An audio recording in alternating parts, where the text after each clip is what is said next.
जय मां आदिशक्ति। देवी महात्म्य में रात्रि के बारे में बहुत अलग अलग तरीके से व्याख्या की गई है। कहा गया है काल रात्रि महारात्रि मोह रात्रिश्च दारुणा। शिवरात्रि बहुत ही ऑस्पिशियस है। अब जब हम शिवरात्रि के बारे में कहते हैं तो ये अमावस्या का दिन रहता है। तो अमावस्या और पूर्णिमा के दिन हमारे यूनिवर्स में जो एनर्जीज फ्लो करती है वो अपवर्ड्स फ्लो बहुत आसानी से कर पाती है। ग्रेविटेशनल फोर्स अपवर्ड्स रहता है, जिसके वजह से वाटर फ्लो इजीली अपवर्ड्स हो पाता है। हमारी जो बॉडी है वो 70% वाटर एलिमेंट है और 30% अदर एलिमेंट है। जब हम लोग 70% वाटर एलिमेंट कहते हैं तो जिस तप जप मेडिटेशन साधना पूजा ये सारी चीजें करके हम अपनी एनर्जी को एनहांस करना चाहते हैं, वो इस दिन बहुत आसानी से एनहांस हो सकती है। पुराणों में ग्रंथों में शिव पुराण में अलग अलग तरीके की कथाएं या स्टोरीज बताई गई हैं। ब्रह्मांड के शुरू में जब असुर और देवताओं के बीच में समुद्र मंथन हो रहा था, उस समय सबसे पहले वसुकी नाग से मुंह से हलाहल विष निकला था और ये हलाहल विष कुछ ही समय में पूरे ब्रह्मांड को नाश कर सकता था।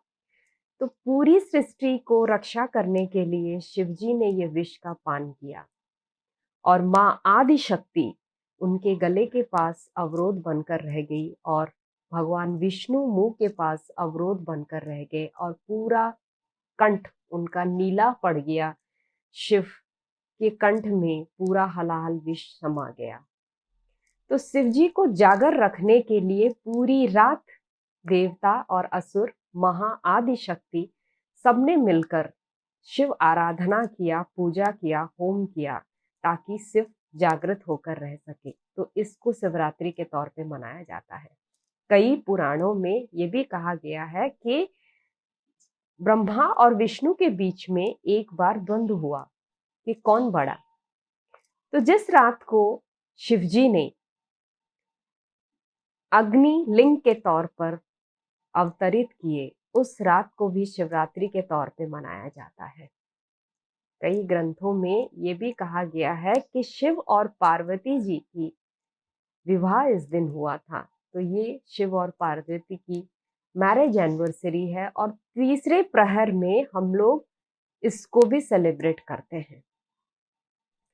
अब कई पुराणों में ये भी है कि भगवान शिव नटराज के रूप में पूरी सृष्टि की प्रारंभ से अंत तक जो प्रक्रिया होती है, अलग अलग ब्रह्मांड के प्रकृति के जो चेंजेस होते हैं, उस चीज को बताने के लिए नटराज रूप में पूरी रात उन्होंने डांस किया था। 64 अलग अलग नृत्य की अभिभंगियां थी।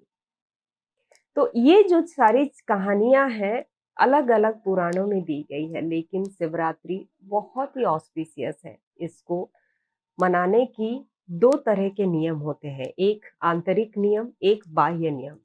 अब जब हम आंतरिक नियम कहते हैं तो इसमें पहले आता है अहिंसा, दया, क्षमा, ब्रह्मचर्य व्रत, आप अनन्य सूत्या, जलसी, कंट्रोल ऑन जलसी, देन आपका सत्य। ये सारी जो आंतरिक चीजें हैं, इस पे कंट्रोल कर कर हम लोग अपनी साधना कायम रख सकते हैं। जब हम लोग बाह्य नियम कहते हैं तो इसमें सबसे पहले आता है उपवास।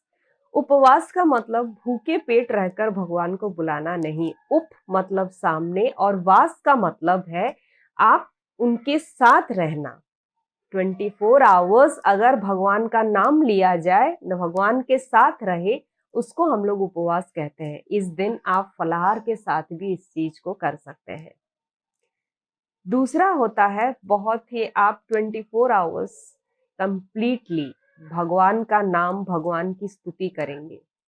तीसरा होता है आप भगवान का नाम जप करेंगे, पंचाक्षरी मंत्र या ओम नमः शिवाय का जप करेंगे। जागरण का करने के लिए आप सुबह 6 बजे से अगले दिन सुबह 6 बजे तक रहता है।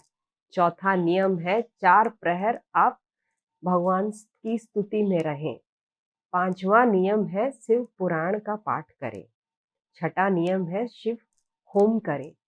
जब हम होम करने की बात कहते हैं तो 4 प्रहर में किया जाता है। रात को शाम को जब 6 बजे हमें स्टार्ट करते हैं पहला पहर या पहला याम कहते हैं इसे, तो शाम को 6 बजे से रात 9 बजे तक आप शिवलिंग को कच्चे दूध के साथ अभिषेक कर सकते हैं और भगवान का पंचाक्षरी मंत्र जाप करते हैं।